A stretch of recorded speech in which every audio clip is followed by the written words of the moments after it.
Sit back and throw one back with your pinky in the air and a middle finger to the world and join me, the eclectic gentleman Stephen Watts, as we look back on this day in pro wrestling history.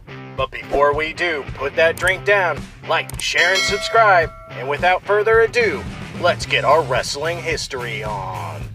Ladies and gentlemen, boys and girls, children of all ages, it is May 17th, and we're going to start off as we always do on a positive note. That's right, these are your pro wrestling birthdays. 1942, All Japan Pro Wrestling's legend, Mr. Hayashi. 1949, don't do a double take, it's Earl and Dave Hebner. And we're going to keep that positivity train a-rolling. That's right. These are your pro wrestling history highlights for May 17th. Jumping in the Wayback Machine and going to 1963.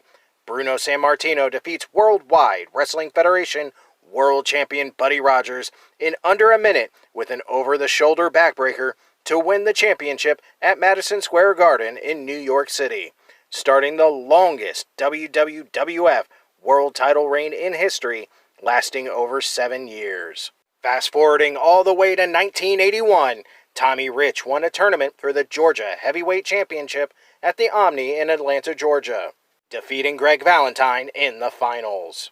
1984, at an event in Nagasaki, Japan, Antonio Inoki, Seiji Sakagachi, and Tatsunumi Fujinami defeat WWF World Champion Hulk Hogan, the Masked Superstar, and John Quinn in a main event.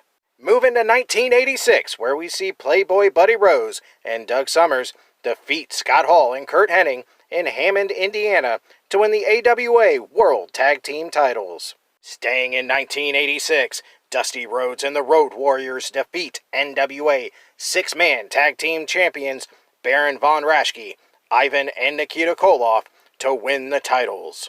Just 1 year later in 1987, the Lightning Express, Brad Armstrong and Tim Horner, defeat Rick Steiner and Sting to win the UWF Tag Team titles. 1990, the WWF runs 2 house shows on opposite sides of the country. First, in California, the main event of the Hart Foundation versus WWF Tag Team Champions Demolition goes to a double disqualification. In Hartford, Connecticut, we get the main event of WWF Champion The Ultimate Warrior pinning WWF Intercontinental Champion Mr. Perfect.